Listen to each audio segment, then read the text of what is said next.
Welcome. In this video, we are having a bit more of a look around the carport and bits and pieces of work we've done. We have a look at my brother's XR8 that drops in. I've ordered a water pump for the Merc, but we can't fit it in this one. And of course, we take a look at the Plymouth, which is this thing here. So I hope you enjoy. The rain sucks. Look at that. Yuck. I'm going inside now to finish this off, and I'll post it. This old front end from the EJ, I'm sort of pulling it apart. I've just got to be careful. This is asbestos, that's why it's painted blue. I picked it up from Graham's place. We just got a rattle can of Ford engine blue and sort of went over them. It's going to be tough to get off. I might do that last. But, you know, I figured the best thing to do is to dismantle this. You can probably get new spring kits. You can get them for the Fords. And, you know, consequently, pack it all the way. This will all be powder coated. Now, this is an EJ one, so it's for a grey motor. The front end in the car is EH. So I'll probably use, like this uses these old style joints. Well, it's still got a standard tie rod end, but this old drag link. I think I'll use the EH one, but with the EJ cross member, because we've got a grey motor, and sort of take it from there. I'm assuming that would be a nicer of the two options. This is a lot like the front end of a BMC car in terms of its, you know, those joints, that sort of thing. So I'll just go around, take bits off it. And when we get down to the springs, I'm going to cut them. I don't like doing that, but there's a fair bit of pressure there. So these should relent, these parts, and yeah, I'm just going to pack these in a bag or something, just to use them as templates, because I'll buy new ones, and if the new ones are identical, we'll throw these in the bin.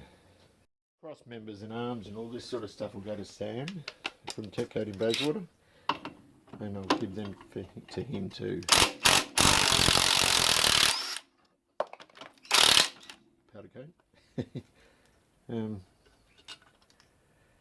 And you know, the rest of it will get zinced and all that sort of stuff. So I'll make it like the Fords, we'll make it look all nice and shiny and new and all that sort of nonsense. I can't get onto that properly, I don't think. Hang on a minute. That's a lie, I got in. Right.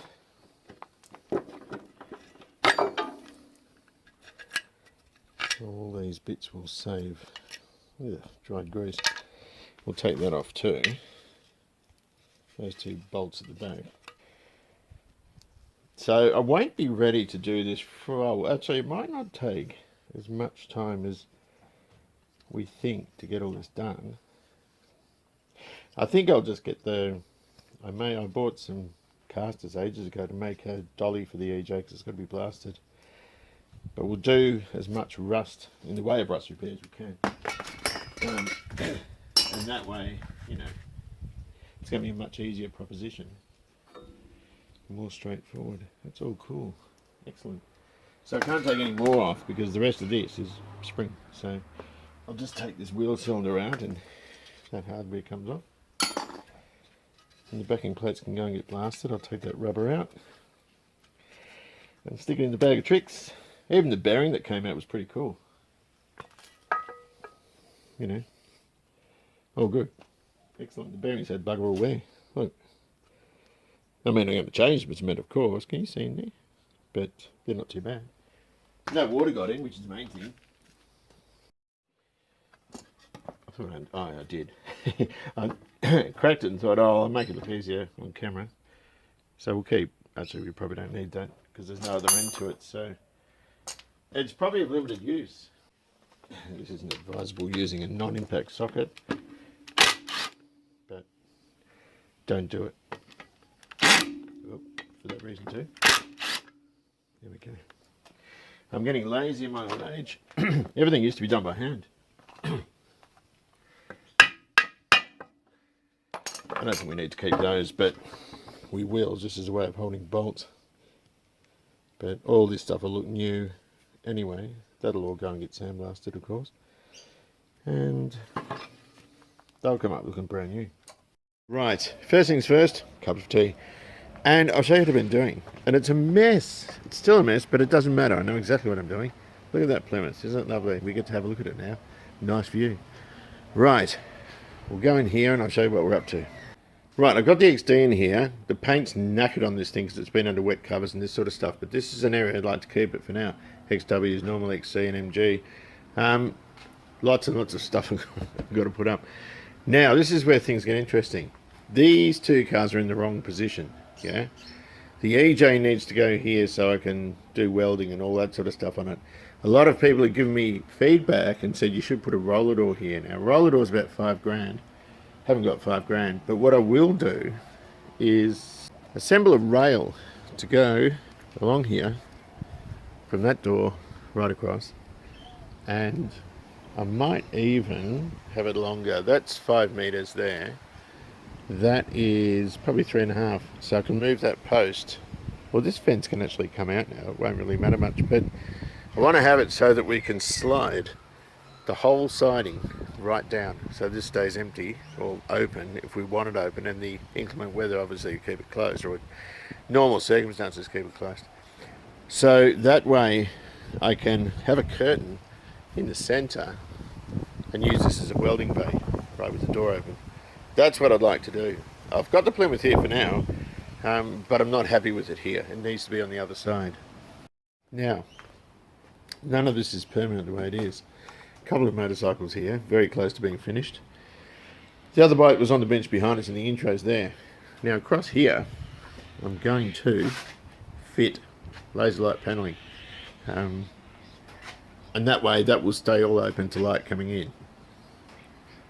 Here, that shed again, bit of laser light over the top and a solid wall, and that what that'll allow me to do is to have this all sealed off.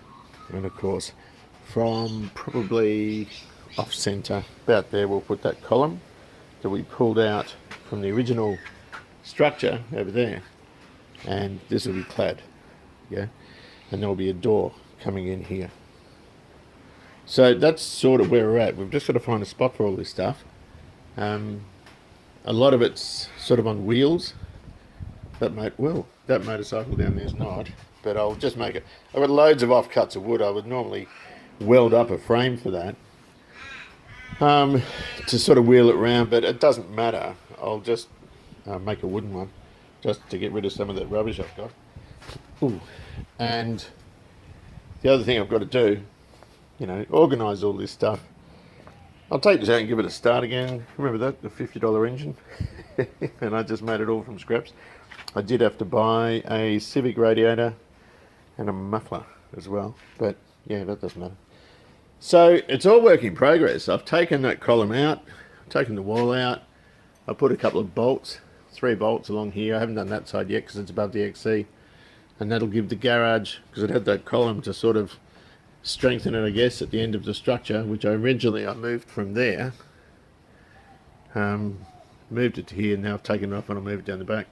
The carport is much stronger as a structure than what the garage is, just because the footings, everything about it is a lot stronger, and the concrete and all that sort of stuff, it goes right down where all the footings are. So I want to finish this. I don't know how viable it's going to be having this full-time over there. I've got to think about that.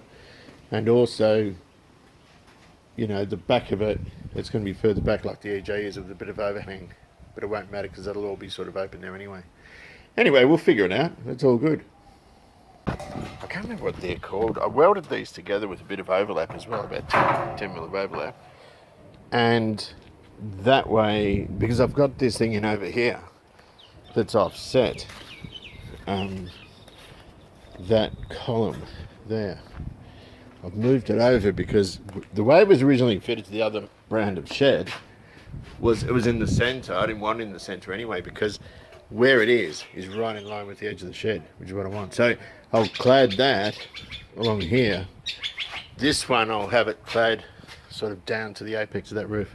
So I'll put this one across there to over there, and that way I can support that apex onto this. I can't remember what it's called now. and Bob's your uncle. So over there, that's a metre, oh sorry, 900 high, that lattice. I might get rid of that, and I've got something in my mouth here. And you can get 3 metre lengths of laser light. So I'll cut it into 3. There'll be 10 centimetres overlap down the bottom on the other side of the fence. So any water will run off, and I'll put hats on top. I'll just make up some hats at work on a folder. And they will be sort of, where are we? I'll show you. That will make it waterproof. And then I can sort of populate the shed the way I want to. So you've got 300 between here and here, and it'll just sit over with an 80mm overlap and 80mm up there, and we'll just take it into there, which is hollow. Bugger, I'll have to take it into the bottom. I might even do it into there. That might be easier. Yes, I think I will, because then I can just screw it in along here, because that's solid on the inside but hollow on the outside underneath that cover. So yeah, I won't do it under there, I'll just do it under here and then run it down.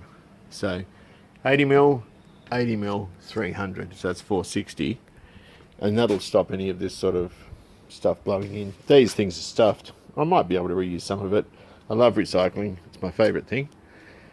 And yeah, so I'm just going to keep going. Have a look at the view up the ladder. It's pretty cool. It was a pain because these bits here I don't want.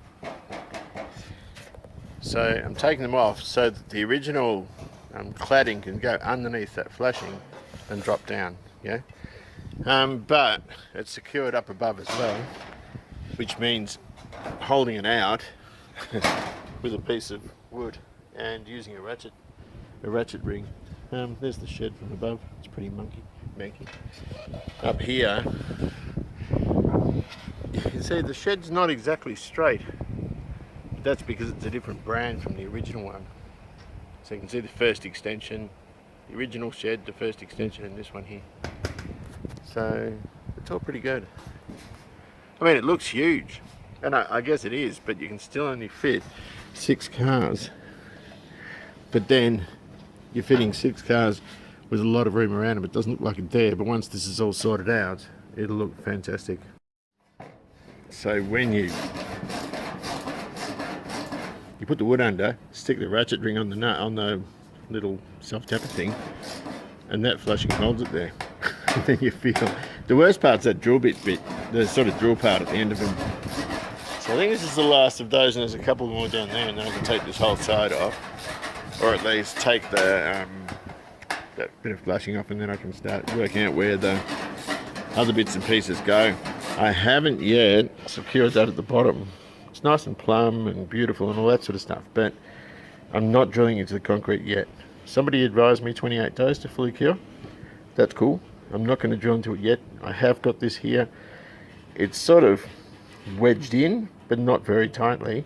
It just means I can do the rest of it and just dyno bolt it in when I'm finished. It's noticeably darker in here. I've only got that side up now.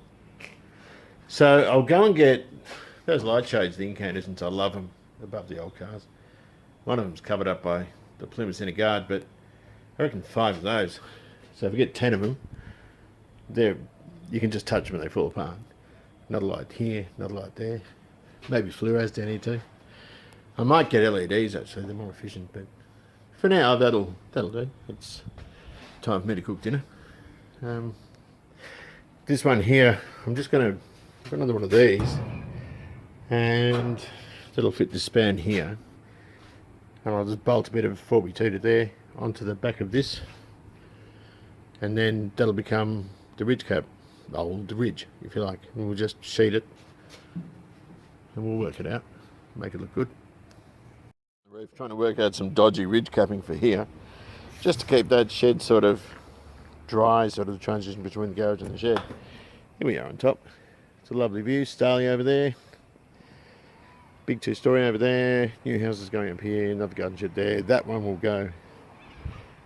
I've just forgotten it's a bit treacherous up here.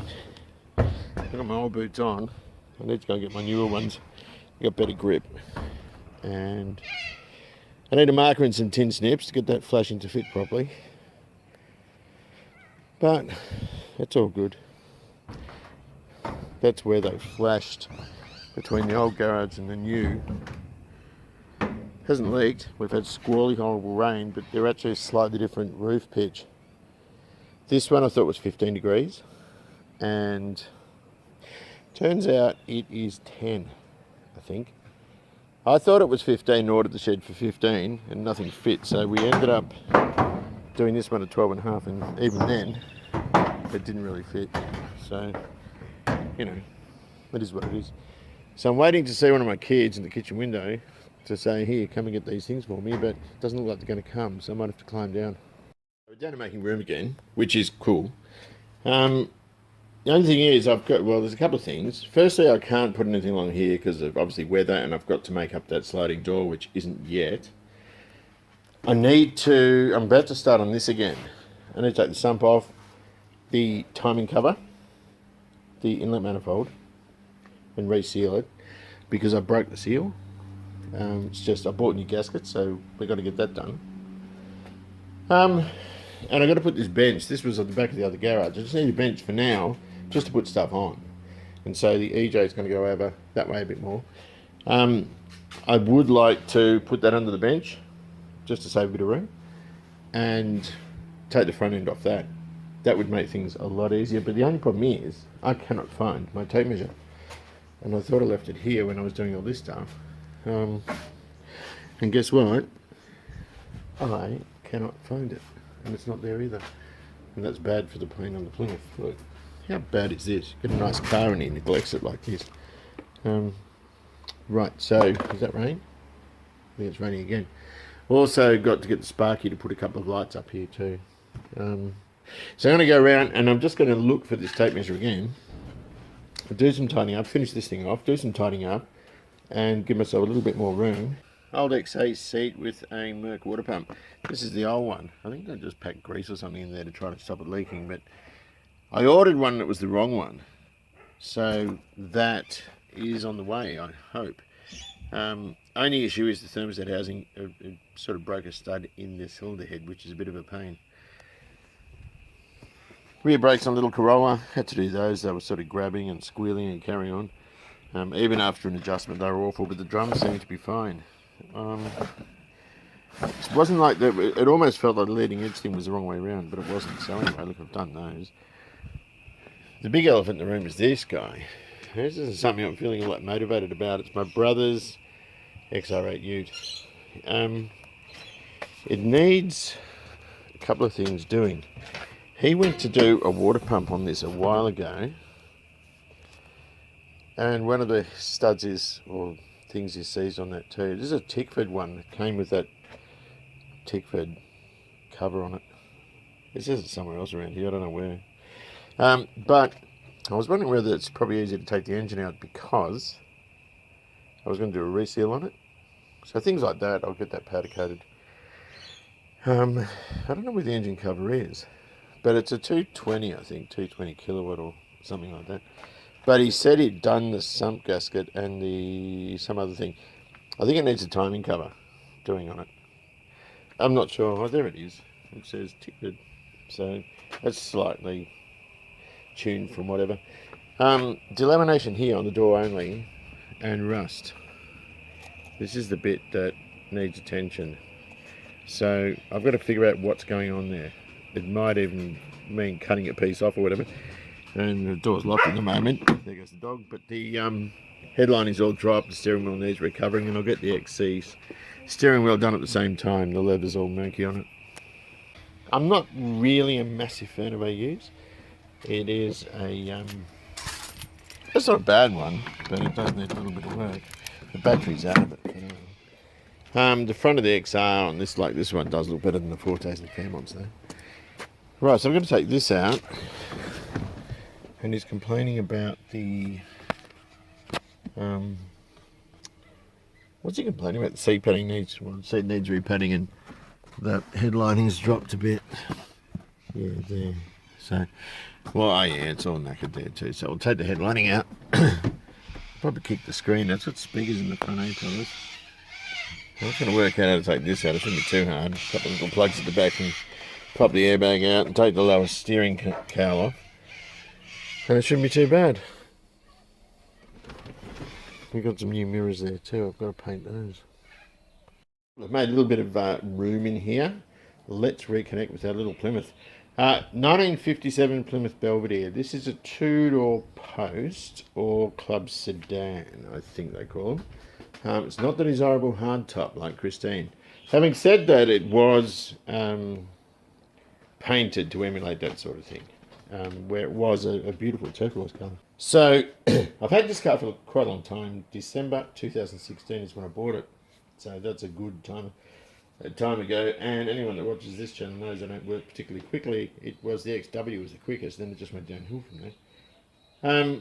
So what I did, this was particularly messed up looking, the engine. It was rebuilt very well from what I can tell. We put a bore scope in the cylinders, we had a look around. I think it's bored 20 thousandths from original, which is brilliant, and it's a polyspherical head. A later polyspherical head one, so you can't put the Hemi heads on, which no big deal. This car is unusual because it's a 318, and it also has a 3-speed torque flight, where most of these cars had a 2-speed power flight. So the reason I stopped working on this thing was because the dipstick, you couldn't get it in or out. This is a Cleveland one, which I cut to fit in, cut it too short, and messed it up. And some bits and pieces dropped in the engine, and I got pissed off with it, and I thought, you know what, I'm not going to do it now, I'll do something else, which is what I do. So I've ordered, well, I've got here now a new sump gasket.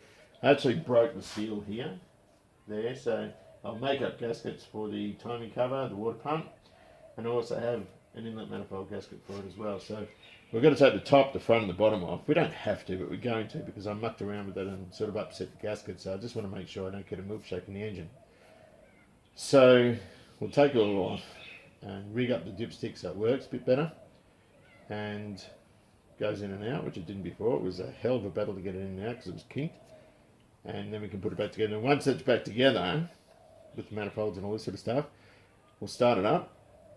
It doesn't have an exhaust, but you know, we'll start up anyway.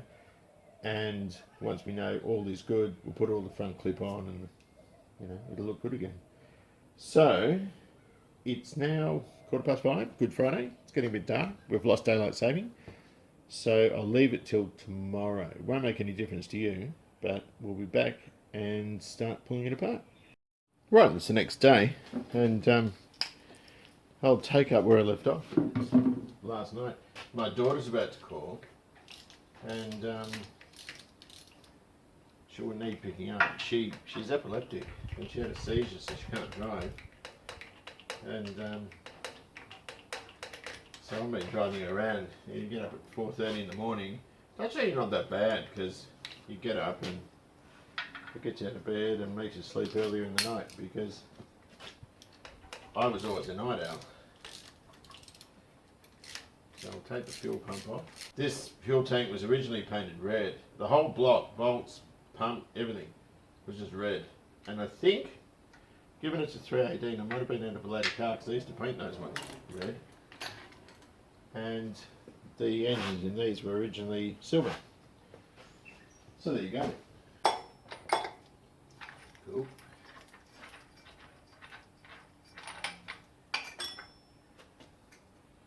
Sweet. Like cast iron timing cover on the thing. Right, those are tight.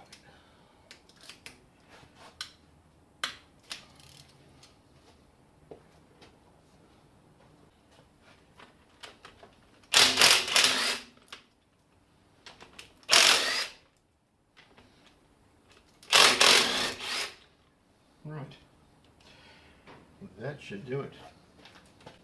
I got lazy. I like doing things by hand, but sometimes I just don't want to. I actually took these out and replaced them with other bolts to get them plated, because it was another example of everything that was painted, and I didn't like it.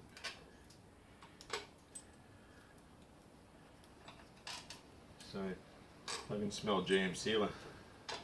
But I've run out of that now, so I'm going to have to use something else. Unless the engine builder used it, okay. No, it would have been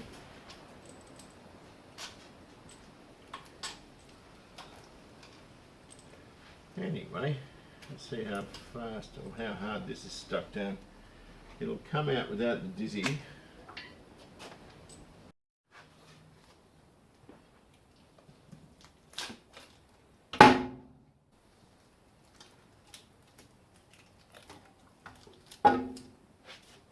Okay. It's nice and clean underneath. That was probably going to reseal, or seal okay, but I just didn't want to take the chance.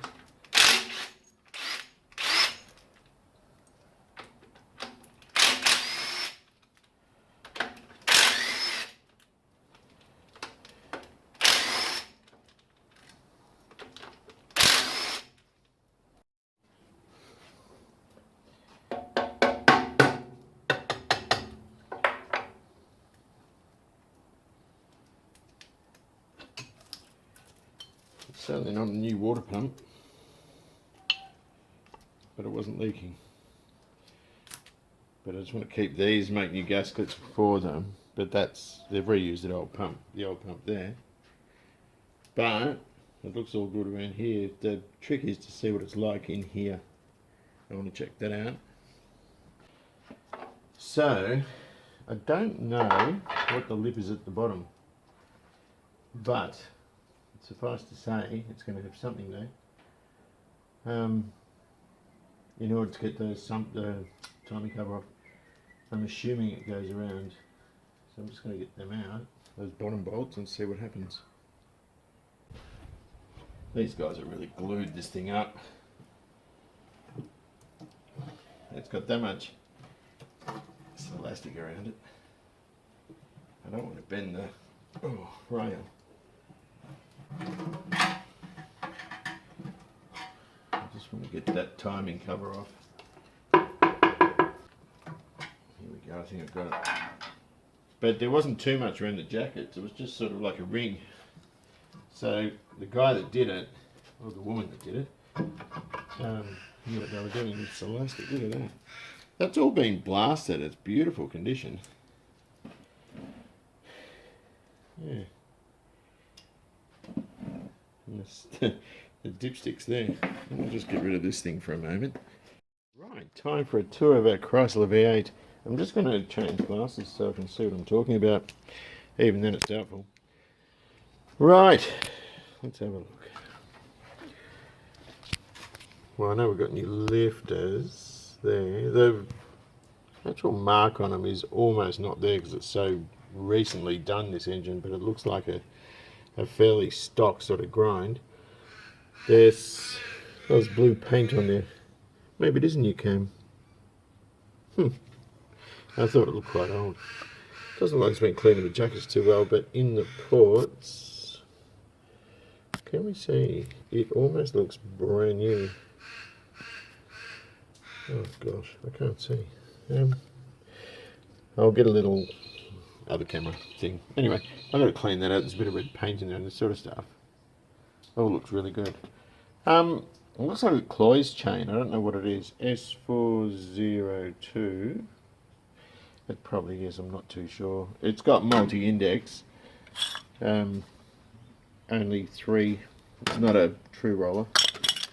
What's it called? Not a true roller. The Aussie one. I can't remember what they're called. Right. Let's get underneath and have a bit of a sticker. Got to say that something's a bit of a pig to get off, but you can see how fresh it is in there. Look at those bores. It's been rebored. And I get the light up there. It's very, very fresh. It's really, really good. They've all been professionally cleaned, all the rods. It's really, really nice. Pig of a sum to get off though. That's probably a better shot. Yeah, I'm just trying to move it out around with my thing as well. That gasket's going to be a pain in the neck to put in. But, you know, it is what it is.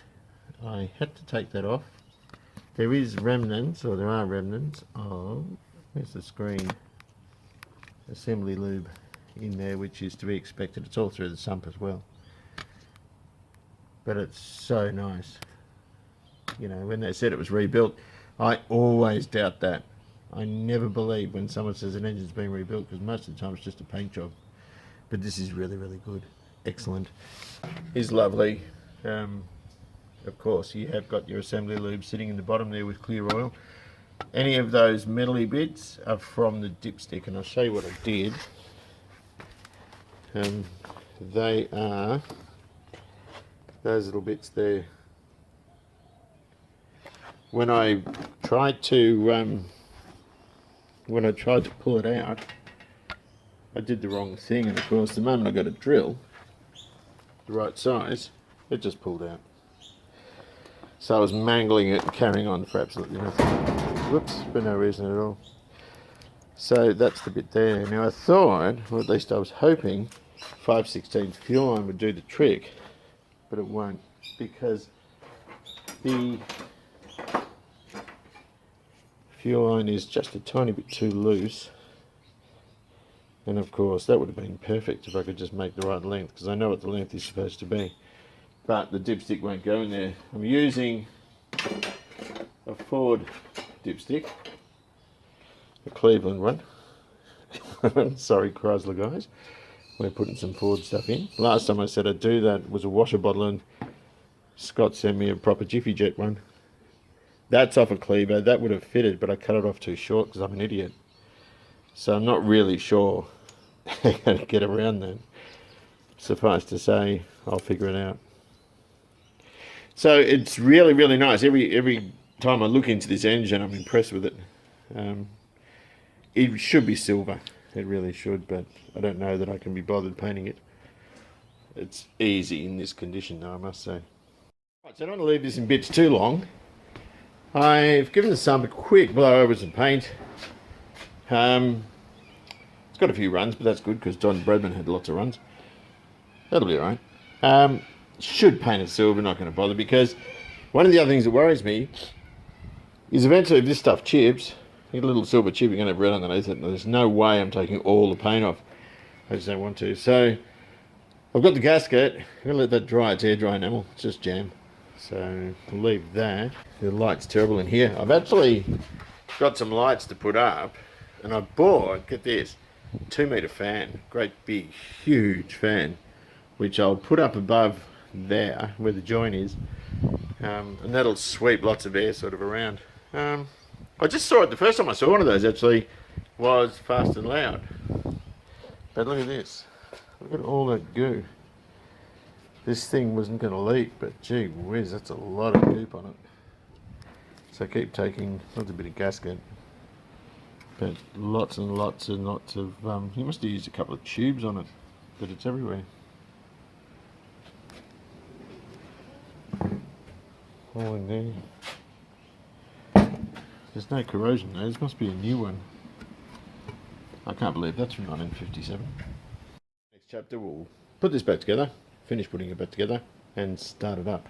And I'm on holiday at the moment, so that shouldn't be in too long a time. But in the meantime, take good care of yourselves, enjoy your classic, and I'll see you soon.